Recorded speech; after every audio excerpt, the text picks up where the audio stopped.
तर मित्रांनो, कसे आहात तुम्ही? मराठी फिल्म कट्टा या चॅनलवरती तुमचे स्वागत आहे. या चॅनलवरती मी तुम्हाला मराठीमध्ये मूव्हींचे विश्लेषण, ट्रेलरचे विश्लेषण आणि सॉन्गचं विश्लेषण सांगणार आहे. तर बोलूया छावा चित्रपटाबद्दल. छावा चित्रपटाचे 3 हप्ते हे कंप्लीट झाले आणि आता तो 4थ्या हप्त्यामध्ये पदार्पण झाला आहे. मागील 3 हप्त्यामध्ये छावाने चांगलीच कमाई केली आहे आणि तो अजून पण यशस्वीरित्या पुढे सरकत आहे. छावामध्ये काही गोष्टींचा वादविवाद चालू आहे. काही लोकांना ते मेलेल्या औरंगजेबच्या थडग्यावर जाऊन मीठ चोळायची सवय झाली आहे. त्यांना त्यांचा तो एक गुरु काही मानतात, काही आयडल बोलतात ते. पण अशांसाठी पण लोकांनी व्यवस्था केली आहे, जे की न्यूजमध्ये तुम्ही बघितलंच असेल. आणि आता सॉरी बोलून काय उपयोग आहे? आज जे व्हायचं ते झालेलंच आहे. मित्रांनो, तुम्ही विचार पण केला नसेल की जो अल्लू अर्जुनचा जो पुष्पा 2 मूव्ही जो आला होता, त्याने जे रेकॉर्ड केले होते ते आपल्या राजांच्या मूव्हीने काही आठवड्यामध्येच रेकॉर्ड ब्रेक केले. की छावाने खाली फक्त महाराष्ट्रामध्ये 250 कोटीचा व्यवसाय केलाय. म्हणजे बघा किती मूव्ही आपला हाईपवरती. आणि थँक्यू त्या महाराष्ट्रीयन पब्लिकला ज्यांनी खूप सपोर्ट केला छावा मूव्ही बघण्यासाठी. कारण आपल्या महाराजांचं सगळं दाखवलंय आणि ते बघणं एक साहजिक गोष्ट आहे आणि कोणीतरी हिंमत करून दाखवले. याच्या अगोदर पण 2-3 मराठी मूव्ही आले होते, पण ते कधी रिलीज करण्यात आले नाही. असं काय ते कारण असेल ते मला ते काही सांगता येत नाही. मूव्हीचे जे रेकॉर्ड बनतात गाईज, ते तोडण्यासाठीच बनले जातात. आणि जे तुम्ही बघताय ह्या वर्षीचा जो 2025चा जो सगळ्यात हायपवाला जो मूव्ही असेल तो छावा आहे. त्याने सगळ्या मूव्हींचे जे रेकॉर्ड ब्रेक केलेले आहे आणि ते सगळ्यांना ना कायमस्वरूपी लक्षात राहील. हा जो मूव्ही बनला आहे तो एकदम ढासू मूव्ही आणि तो हमेशा सगळ्यांच्या लक्षामध्ये राहील.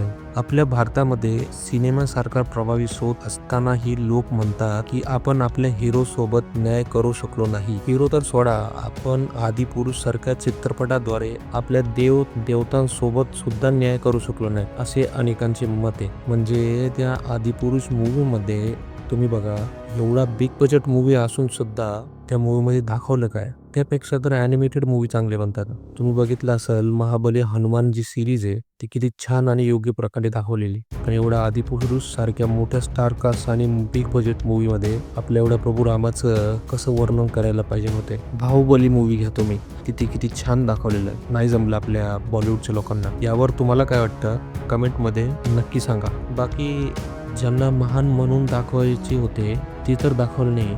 त्या मुघलांच्या समोर आपले खरे हिरो कसे लढले, त्यांनी आपली भूमी कशी वाचवली, हाच तर हिंदुस्थानचा इतिहास आहे. विचार करा याच्यावरती. चंद्रगुप्त मौर्य यांनी जंग जिंकण्याचे स्वप्न पाहणाऱ्या सिकंदराची महत्वाकांक्षा मधोमधच रोखली. महाराणा प्रताप यांनी संपूर्ण राजस्थानातील राजांना एकत्र केलं आणि बहलोल खानला एका गावात त्यांनी घोड्यासही 2 तुकडे केले. आणि विचार करा, सह्याद्रीच्या पर्वत रांगातून उदयास येऊन संपूर्ण मराठा साम्राज्य उभे करणारे आपले छत्रपती शिवाजी महाराज आणि छत्रपती संभाजी महाराज यांच्याविषयी माहिती घेण्यासाठी आपल्याला विकिपीडियावर शोध घ्यावा लागतो. म्हणजे काय अवस्था आहे. आपल्या इतिहासकारांनी खूप अन्याय केला आहे आपल्यावरती. अशा आहे की कधीतरी इतिहासाला न्याय मिळेल. तुम्हाला काय वाटतं हे पण तुम्ही कमेंटमध्ये सांगा. राष्ट्र सरकारने विकिपीडियाला सुद्धा नोटीस बजावली. कारण काय माहिती, छत्रपती संभाजी महाराजांबद्दल त्यांनी चुकीची माहिती लिहिली आहे तिथे. आणि हा जो खेळ चाललाय हा फक्त चित्रपटापुरता मर्यादित नाही राहिला. आता आपल्या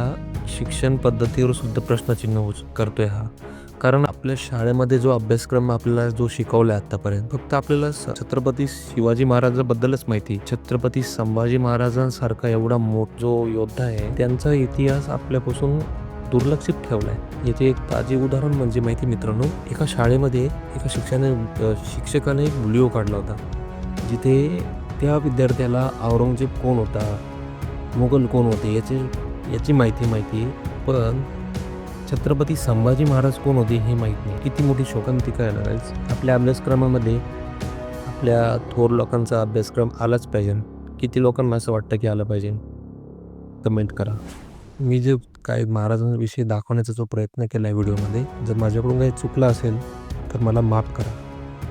आणि मित्रांनो, हा व्हिडिओ जर तुम्हाला आवडला असेल तर प्लीज तुमच्या मित्रांबरोबर शेअर करा. माझा जो चॅनल आहे मराठी फिल्म कट्टा, याला सबस्क्राईब करायला विसरू नका आणि प्लीज सपोर्ट करा मला. माझा नवीनच चॅनल आहे.